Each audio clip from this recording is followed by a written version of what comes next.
Hi friends, அனைவருக்கும் இனிய தமிழ் புத்தாண்டு நல்வாழ்த்துக்கள். எல்லாருக்கும் தமிழ் புத்தாண்டு எப்படி வந்து போகுது அப்படின்றத கமெண்ட்ல சொல்லுங்க. இன்னைக்கு தமிழ் புத்தாண்டுறதால வீட்ல வந்து காலையிலே பிரசாதம் வச்சு பூஜைலாம் பண்ணி முடிச்சுட்டு அதுக்கப்புறம் எங்க போயிருந்தேன்னு பாத்தீங்கன்னா, விழுப்புரம்னாலே லட்சதீபம் தான் வந்து ரொம்ப ஃபேமஸ். இன்னைக்கு லட்சதீபம் வந்து நட்சத்திர ஒண்ணுக்கு தான் வந்து ஆரம்பிப்பாங்க. எப்பவுமே இப்போ வீட்ல வந்து படைச்சு முடிச்சுட்டு அங்கதான் வந்து கிளம்பிடுவோம். அதே மாதிரி இன்னைக்கு வந்து ஒரு 11:30 மணி ஆயிடுச்சு. நல்லா வந்து வெயில்ல வந்து போயிருந்தோம்.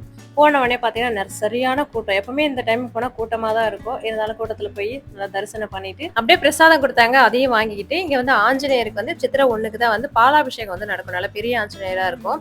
நாங்க இந்த டைம் வந்து போனதுல பாத்தீங்கன்னா பாலாபிஷேகம்லாம் முடிஞ்சிச்சு போலருக்கு. வெறும் தண்ணி அபிஷேகம் தான் நடந்துட்டு இருந்தது. சரி கிட்ட போய் பார்க்கலாம் அப்படின்னு அங்கதான் வந்து போயிட்டு இருந்தோம். நல்லா சரியான வெயிலாம் காட்டியும் பாத்தீங்கன்னா நல்லா பொடி பயங்கரமா சுடுது. எப்பவுமே வந்து அந்த அந்த குளத்தை சுத்தி வந்து நடந்து போவோம். அந்த டைம் வந்து அந்த வழி இல்ல போல இருக்கு. அதனால ரோட்டை சுத்தி போற மாதிரி இருந்தது. இந்த லட்சதீபனாலே கடைகள் வந்து அவ்வளோ இருக்கும். நம்மளால சுத்தி பார்க்கவே முடியாது. நிறைய கடைகள் இருக்கும். இருந்தாலும் இந்த வெயில்ல வந்து ஏதோ வீட்டுல இருந்து கோவிலுக்கு போற அவசரத்துல பாத்தீங்கன்னா தண்ணி பாட்டில் கூட எடுக்காம போயிட்டு அங்க போன உடனே பாத்தீங்கன்னா தண்ணி தாகம் அப்படி எடுக்குது. காசு கொடுத்து தண்ணி வாங்கி குடிச்சிட்டு சிலை கிட்ட போய் கொஞ்சம் நேரம் நின்னு பாக்குறது கூட இல்ல. வெயில் வந்து அதிகமா அடிச்சதெல்லாம் அந்த சிலை மேல இருந்து தண்ணி வந்து மழைச்சாரல் மாதிரி அடிக்கிறது ரொம்பவே நல்லா இருக்கும். கொஞ்சம் சீக்கிரமா போயிருந்தா அபிஷேகம் நடக்கிறதே பார்த்துருக்கலாம். லேட்டா போனதால வெறும் தண்ணி மட்டும் தான் தெரிஞ்சது. அப்படியே பார்த்துட்டு பசங்க வந்து பாத்தீங்கன்னா எவ்வளவு ஆட்டம் போட்டுருக்கு. பின்னாடி சைடு பாருங்களா, அவ்வளவு ஆட்டம் வந்து போட்டுட்டே இருந்தாங்க.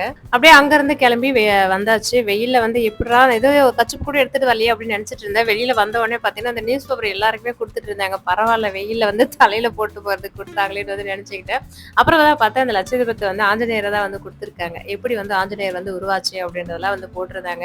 அதுக்கப்புறம் இப்ப எங்க போனாலுமே இந்த வெயில் நாள்ல வந்து கண்டிப்பா வந்து தண்ணி பாட்டில் வந்து கையில புடிச்சிட்டு போகணும் அப்படின்னு வந்து நினைச்சுக்கிட்டேன்.